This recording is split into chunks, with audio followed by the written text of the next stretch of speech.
নিউজিল্যান্ডের বিপক্ষে বাংলাদেশ প্রথম ওডিআই ম্যাচে হেরেছে ২৬ রানে। এই হারাটা কিসের জন্য হেরেছে এবং কোথায় সমস্যাটা হয়েছে সেটা নিয়ে আলোচনা করব। তার আগে বলে নেই, মেহেদী হাসান মিরাজ ম্যাচ শেষে তামিম ইকবালের সাথে মেতেছেন গল্প খোশ গল্পে।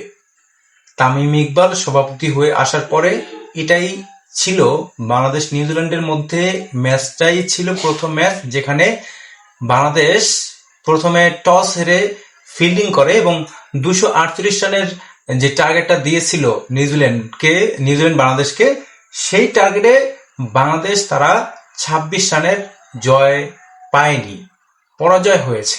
বাংলাদেশ জিততে পারে নাই, কারণ হচ্ছে ওই ২৪৮ রান করার মতো অ্যাবিলিটি বাংলাদেশ শিবিরে নাই।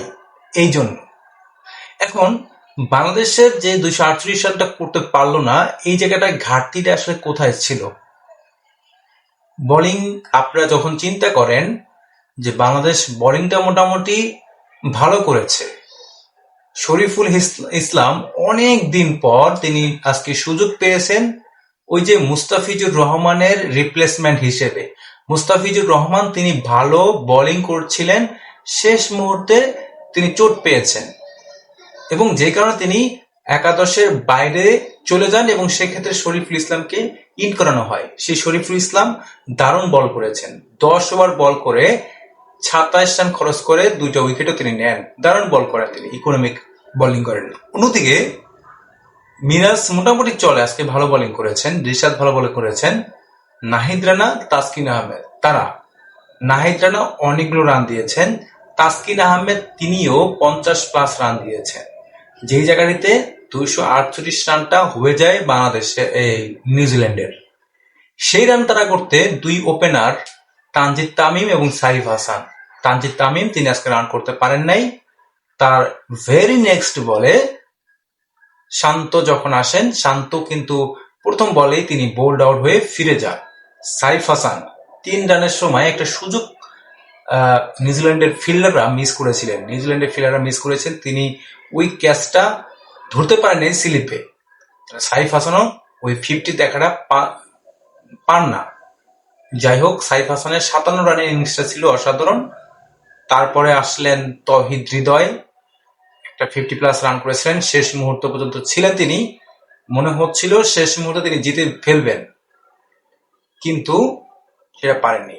মেহেদী হাসান মিরাজ, শান্ত, রিশাদ হোসেন, আফিফ হোসেন অনেক সুযোগ পাচ্ছেন, তিনি ড্রপ হয়ে যাবেন, খুব শীঘ্রই তিনি ড্রপ হয়ে যাবেন, কারণ তিনি পর্যাপ্ত পরিমাণে সুযোগ পাচ্ছেন, কিন্তু সেই সুযোগের সদ্ব্যবহারটা তিনি করতে পারছেন না। আজকে অনেকগুলো বল খেলে মাত্র ১৬ রান করেছেন। মেহেদী হাসান মিরাজ ক্যাপ্টেন হিসেবে নেমে ৯ বল থেকে বিপদের মুখে তিনি আউট হয়ে যান। কোথায় হারলেন বাংলাদেশ? মেহেদী হাসান মিরাজ, রিশাদ হোসেন, তাসকিন আহমেদ, শরীফুল ইসলামরা, টেলেন্ডার এই ব্যাটসম্যানগুলোরা কেউ রান করতে পারেন নাই, কেউ দাঁড়াতে পারে নাই আজকে নিউজিল্যান্ডের বোলারের কাছে। তারা কি আহামরি ভালো বোলার ছিল? তারা কি ভালো? বাংলাদেশ যে ভালো, বাংলাদেশের মাঠ চেনা, বাংলাদেশের পরিবেশ সবকিছু বাংলাদেশের অনুকূলে ছিল, তারপরও কেন বাংলাদেশ হারতে হলো ২৬ রানে?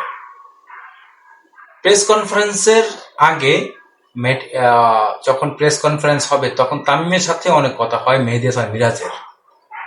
তামিম ইকবাল ভালো করছেন, আমার কাছে মনে হচ্ছে যে অ্যাটলিস্ট এই মুহূর্তে এসে তিনি কিছু একটা দেখাতে চাচ্ছেন মানুষকে, যেটা হচ্ছে যে ওই যে চেয়ার ছেড়ে দেওয়া, তারপরে আপনার মানুষ এই সম্মান দেখানো একজন ক্রিকেটার, এই জিনিসটাকে আপনি সবাই অ্যাপ্রিসিয়েট করতেই হবে, প্রশংসা করতেই হবে।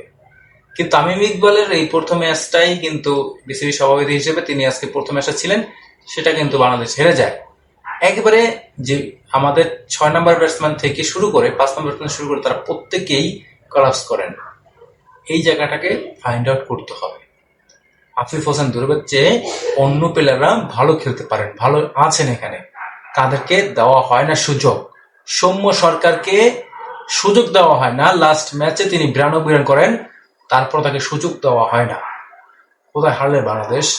Tanzid Tamim auto choice, Saif Hasan auto choice. Tanzid Tamim খারাপ খেলেছেন, সাইফ হাসান আজকে খারাপ খেলতে পারতেন ক্যাচটা ধরে ফেললে, ক্যাচটা ধরতে পারেননি। সেই জায়গাটিতে সাইফ হাসান সুযোগ পান বারবার, সৌম্য সরকাররা সুযোগ পান না। পরের ম্যাচে কি হয় সেটা দেখার অপেক্ষায়। সবাই ভালো থাকবেন, সুস্থ থাকবেন।